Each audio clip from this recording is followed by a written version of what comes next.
welcome back to another video here on Freewheel Photos. Today I am experimenting with a program called DxO Photo Lab 7, and I'm also experimenting with Film Pack 7. Now you can purchase both of these together. This video is not sponsored, but I've been experimenting with other, I guess, raw editors, and there is a feature inside of Photo Lab that I think combined with Film Pack 7 make this a very reputable, or a good opponent for thinking about photographic style. And I haven't seen anything in any other program that is replicating this quite like DxO is, and that feature is the color rendering section. Now, this is what the photo looks like without any of the color rendering and anything else that's going on. And this is what it looks like after you get that color rendering added into the photo. And I'm sorry about the sunlight, I can't block that out right now, but whatever. So you're gonna get lines on my face, not intentional. Nonetheless, the color rendering here is just impressive. But what makes this the most impressive and one of my favorite tools to start messing around with photographic style is this type menu.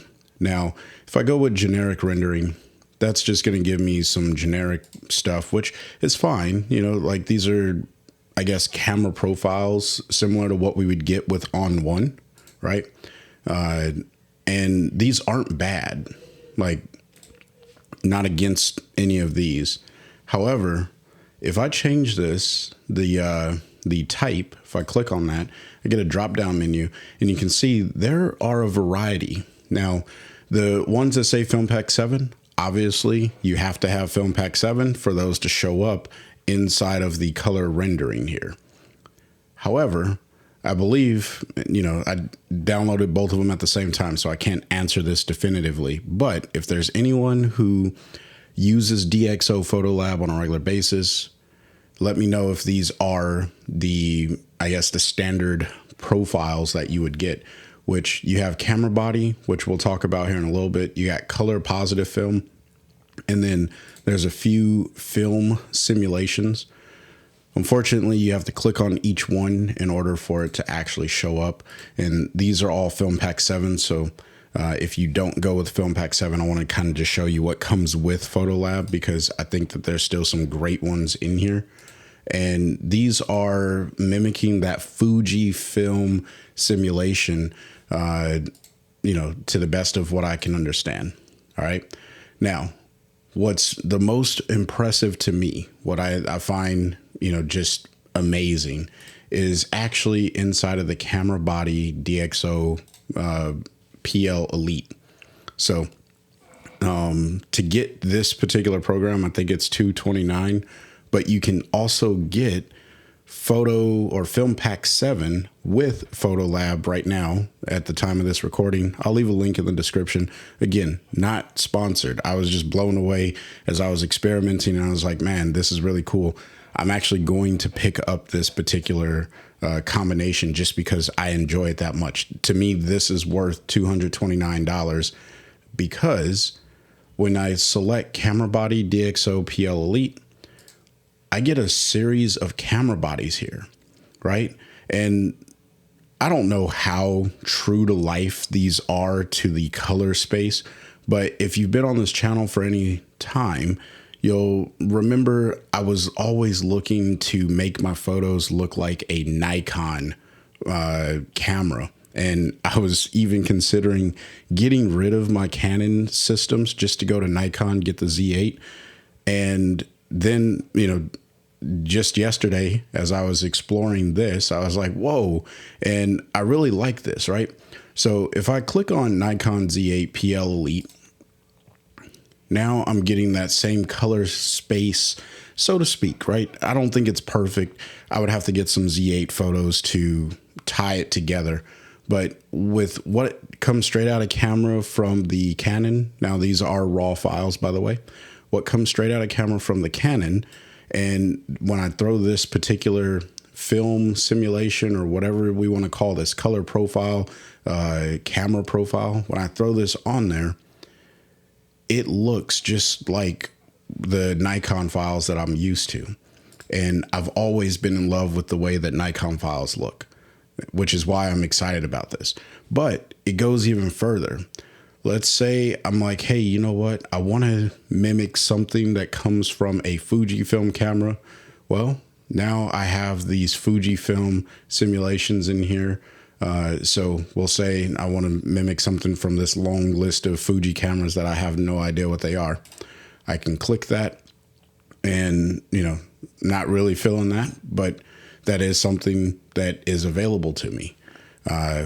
But even what's cool is I'll probably never purchase a Hasselblad, if I'm even saying that right. But there's a camera profile that mimics that. So when I click it, I'm starting to get that camera profile. And, you don't get too much of control or too much control over this. But again, this just blows my mind. I'm extremely, extremely excited. And just for this one little filter segment right here, I am going to pick up Photo Lab and Film Pack 7, not to do anything else, but to get a good color profile.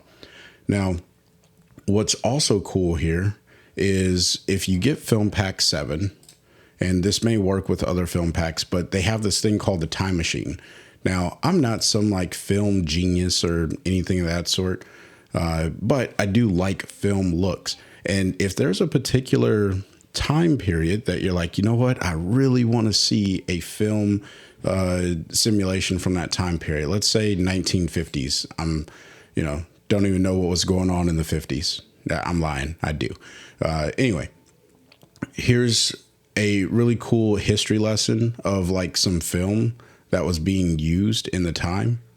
And there's a few different, eras, if you will, or years where film was being used. And it tells you this is Kodak Tri-X. And if I come over here again, Kodak Tri-X, looks like this is just a different rendering of the same Kodak film.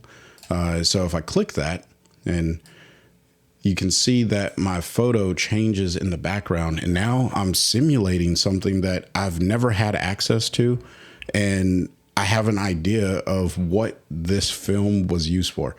To me, this is the reason why I'm calling this the Photographic King, or Photographic Style King, or King of Style, whatever. The King of Photographic Style. That's what I'll call it. Photo Lab 7 plus Film Pack 7 makes the king of photographic style. That's just what I have to say. But as I explore in this program and I experiment, because I haven't even touched on the color space and all of that stuff.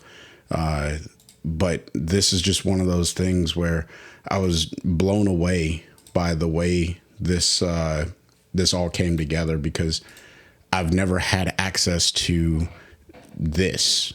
Now, if this doesn't excite you, I get it. It's one of those things that either you're for it or you're not for it.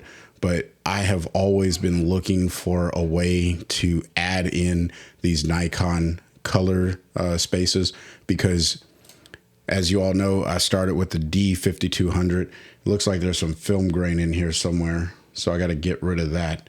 And I haven't fully learned how this program works. Okay, there it is. I've been exploring, and that's why you still see the pop-ups. Like if I hover over something, it tells me about it. And, I would love to see On One do something like this. I could be wrong. Maybe there is something in there and I just turned it off because I've been using it for so long. But for new users, to have a pop-up when you hover over something and it explained to you more, and then if you click learn more, it can take you to a YouTube page, or I'm sorry, not a YouTube page. It takes you to their product page, and it just explains a little bit more about this, and it's more interactive and intuitive. So I do appreciate that about the software as I'm exploring and learning more and more about the program. So Let me know in the comment section below what your thoughts are on Photo Lab 7 or Film Pack 7. If you got it, if you've ever used it, DxO, which I love DxO software. I use the Nik collection quite frequently, which is why I'm excited to explore this program a little bit more and see how that integrates with the Nik collection that you can see down at the bottom right-hand corner of the workspace there. I think that there's a lot of opportunity with this particular program. So I'd love to hear what your thoughts are in the comment section below. And if you found value in this video, smash the like button. If you're new here, you want to see more content around photo editing stuff, well, consider hitting that subscribe button because I make content fairly regular. And until next time, I want you to stay inspired and keep creating. Peace.